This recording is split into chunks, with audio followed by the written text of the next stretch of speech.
सभी मित्रों को नमस्ते, सभी को सत श्री अकाल। मित्रों, अपना टॉपिक था राजस्थानी कला संस्कृति का तांडव और इसी क्लास में आज अपने बात करेंगे राजस्थान के प्रमुख गुरुद्वारों के बारे में जो सिख संप्रदाय से संबंधित है। सिख संप्रदाय से संबंधित मित्रों, अगर आपको वीडियो अच्छी लगे तो वीडियो को लाइक ज़रूर करें। तो शुरू करते हैं आज की अपनी क्लास, राजस्थान के प्रमुख गुरुद्वारे।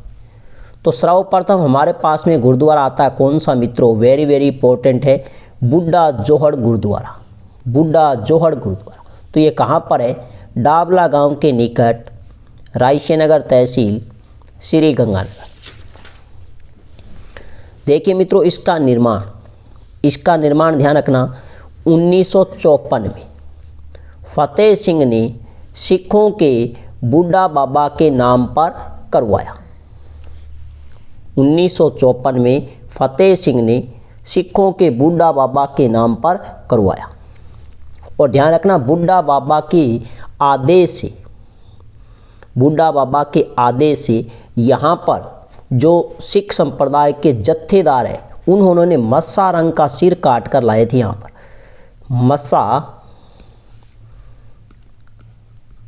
मस्सा रंग का सिर काट कर यहाँ लाए थे और यहाँ पर क्या करवाते हैं बाद में, गुरुद्वारे का निर्माण। नेक्स्ट अगर हम बात करें मित्रों तो इसे कहते हैं राजस्थान का अमृतसर। और अमृतसर जो गुरुद्वारा है उसे कहते हैं गोल्डन मंदिर। तो राजस्थान का गोल्डन मंदिर किसे कहा जाता है? बुड्ढा जोहड़ गुरुद्वारा। राजस्थान का अमृतसर किसे कहा जाता है? बुड्ढा जोहड़ गुरुद्वारा। यह राजस्थान का वेरी इंपॉर्टेंट है मित्रों, राजस्थान का सबसे बड़ा गुरुद्वारा है।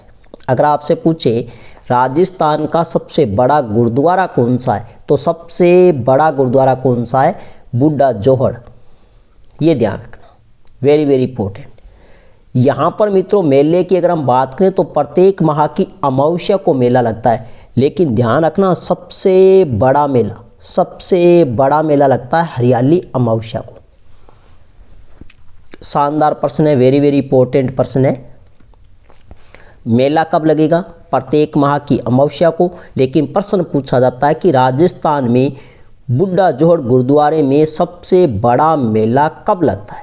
तो हरियाली अमावस्या को। और हरियाली अमावस्या मित्रों यह अभी पूछा गया था सेकंड ग्रेड एग्जाम में भी पूछा गया था, हरियाली अमावस्या कब आती है? तो ध्यान रखना ये श्रावण मास में आती है। किस मास में? श्रावण माह में हरियाली अमावस्या। और कल हमने बात की थी हरियाली अमावस्या को मांगलियावास गांव अजमेर में एक प्रसिद्ध मेला लगता है, तो ये ध्यान रख लेना। और एक मेला कहाँ लगता है? बुड्ढा जोहड़ गुरुद्वारा। यहाँ पर सबसे बड़ा मेला लगता है हरियाली अमावस्या को। नेक्स्ट अगर मित्रों हम बात करें तो यहाँ पर एक छोटा पुस्तकालय है जिसमें सिख शहीदों के चित्र है। जिसमें क्या है? सिख शहीदों के चित्र है। यह पहले गुरुद्वारा के भीतर हुआ करता था, लेकिन अब इसको क्या कर दिया, एक कोने में कर दिया। ध्यान रख लेना, यह बाहर की तरफ जो मुख्य प्रवेश द्वार है उसके पास में एक गेट बना हुआ है, उसके पास में एक बाग है और उस बाग के एक कोने में इसका निर्माण करवाया गया। तो ध्यान रखना, एक छोटा पुस्तकालय जिसमें सिख शहीदों के क्या मिलते हैं? चित्र मिलते हैं। इस गुरुद्वारे में अगर हम बात करें मित्रों कुल कमरों की, तो ध्यान रखना इसमें कुल कमरों की अगर हम बात करें तो कुल छोटे बड़े 140 कमरे हैं। कुल छोटे बड़े कितने कमरे हैं? 140। नेक्स्ट अगर हम बात करें इस गुरुद्वारा में कुल कितने खंबे, तो ध्यान रखना खंबों की संख्या यहाँ पर 22 है। कितनी है? 22 है। मुख्य प्रवेश द्वार की अगर हम बात करें मित्रों तो वो संगमरमर से निर्मित है। बुड्ढा जोहड़ गुरुद्वारा इसका मुख्य प्रवेश द्वार हम बात करें तो वो संगमरमर से निर्मित है। और इसके भीतर ध्यान रखना मित्रों एक ये तालाब बना हुआ है जिसे बोलते हैं बुड्ढा जोहड़ तालाब। बुड्ढा जोहड़ तालाब, ये तालाब भी यहाँ पर बना हुआ है। ध्यान रखना तालाब। और इस तालाब में स्नान करने से चर्म रोग से छुटकारा मिलता है। यह लोक मान्यता है। तो ध्यान रखना। तो बुड्ढा जोहड़ तालाब है। इसमें अगर हम बात करें जल की आपूर्ति, इसमें अगर हम बात करें जल की आपूर्ति, वो कर्णिजी नहर से होती है। किससे होती है जल की आपूर्ति? तो ध्यान रखना कर्णिजी नहर से। कर्णिजी नहर, कर्णिजी नहर से इसमें क्या होती है? जल की आपूर्ति होती है। और ये एक तालाब है जिसका नाम भी क्या है? बुड्ढा जोहड़ तालाब। और इसमें स्नान करने से मित्रों चर्म रोग से क्या मिलता है? छुटकारा मिलता है, ये ध्यान रखना। यह था अपना राजस्थान का प्रसिद्ध गुरुद्वारा बुड्ढा जोहड़। नेक्स्ट मित्रों अगर हम बात करें तो राजस्थान में एक डाडा पंपाराम का समाधि स्थल है। यह भी वेरी वेरी इंपॉर्टेंट है, डाडा पंपाराम का समाधि स्थल। तो यह कहाँ पर है? विजयनगर में है। और विजयनगर कहाँ पर है? श्री गंगानगर में। यह भी एक क्या है? सिख संप्रदाय का धार्मिक स्थल है, यह ध्यान रखना, वेरी वेरी इंपॉर्टेंट है, सिख संप्रदाय का धार्मिक स्थल। यहाँ पर मेला, यह भी कई बार परीक्षा में पूछा गया कि मेला कब लगता है? तो अभी मेला चल रहा है फाल्गुन मास में 7 दिनों तक मेला लगता है। यहाँ पे ध्यान रखना 7 दिनों तक मेला लगता है। तो 7 दिवसीय मेला लगता है फाल्गुन मास में। यह सीधा सा प्रश्न पूछा है, डाडा पंपाराम का मेला कहाँ लगता है? विजयनगर श्री गंगानगर। नेक्स्ट अगर हम बात करें तो वेरी वेरी इंपॉर्टेंट है साहुआ गुरुद्वारा। कौन सा गुरुद्वारा? साहुआ गुरुद्वारा। तो साहुआ गुरुद्वारा मित्रों साहुआ नामक स्थान चूरू में है, साहुआ नामक स्थान चूरू में।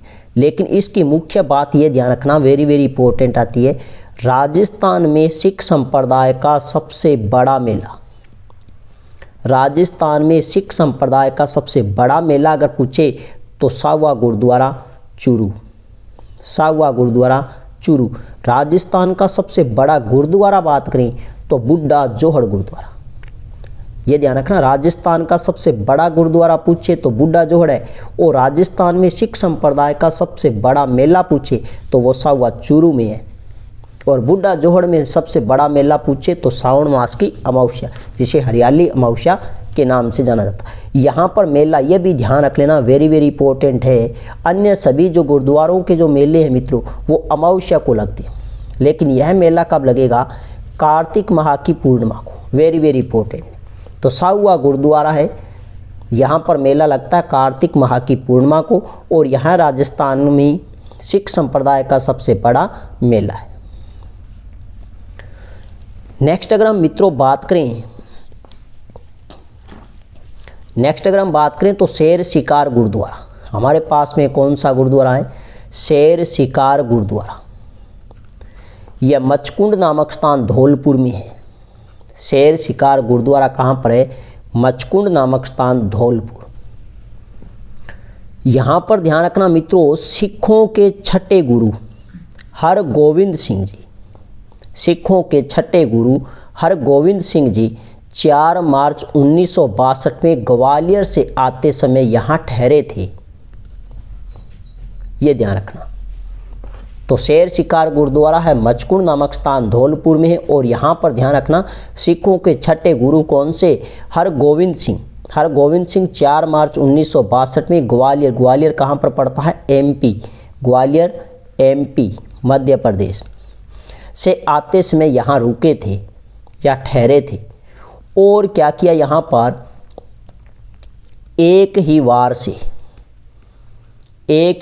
से शेर का शिकार किया, शेर का शिकार किया। और उसी के कारण इस गुरुद्वारे का नाम भी क्या पड़ा? शेर शिकार गुरुद्वारा। तो एक ही वार से शेर का शिकार किया और उसी की याद में यहाँ पर कौन सा गुरुद्वारा बनाया गया? शेर शिकार गुरुद्वारा, ये ध्यान रखना। लेकिन इसमें यहाँ पर एक लोक मान्यता के अनुसार अगर हम बात करें तो यहाँ पर एक तालाब है, मचकुंड। यह मचकुंड गुरुद्वारा है, यहाँ पर एक तालाब भी है, यहाँ पर एक क्या है? तालाब है। और इस तालाब में भी स्नान करने से क्या छुटकारा मिलता है? चर्म रोग से छुटकारा, चर्म रोग से छुटकारा, यह ध्यान रखना। मचकुंड तालाब में स्नान करने से चर्म रोग से छुटकारा मिलता है। लेकिन मुख्य विशेषता की अगर हम बात करें तो इसमें जल की जो आपूर्ति है वो ध्यान रखना। मचकुंड में बरसात के दिनों में पहाड़ों से आया पानी इकट्ठा होता है। इसमें कोई झील नहीं है, कोई नदी नहीं है, कोई नहर नहीं है। इसमें बात है बरसात के जो पानी है वो पहाड़ों से होकर इकट्ठा होता है यहाँ पर, और इसका नाम ही क्या पड़ गया, मचकुंड तालाब। और इसमें स्नान करने से चर्म रोग से क्या मिलता है, छुटकारा मिलता है। तो ये वेरी वेरी इंपॉर्टेंट है, ध्यान रखना। नेक्स्ट एक गुरुद्वारा है मित्रों, कहाँ पर, नरेना जयपुर में।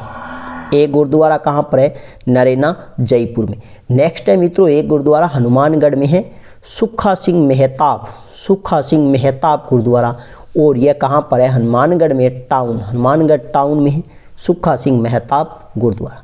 तो मित्रों यह थी अपनी आज की छोटी सी क्लास। नेक्स्ट मिलते हैं एक नई टॉपिक, नई क्लास के साथ में, तब तक के लिए धन्यवाद।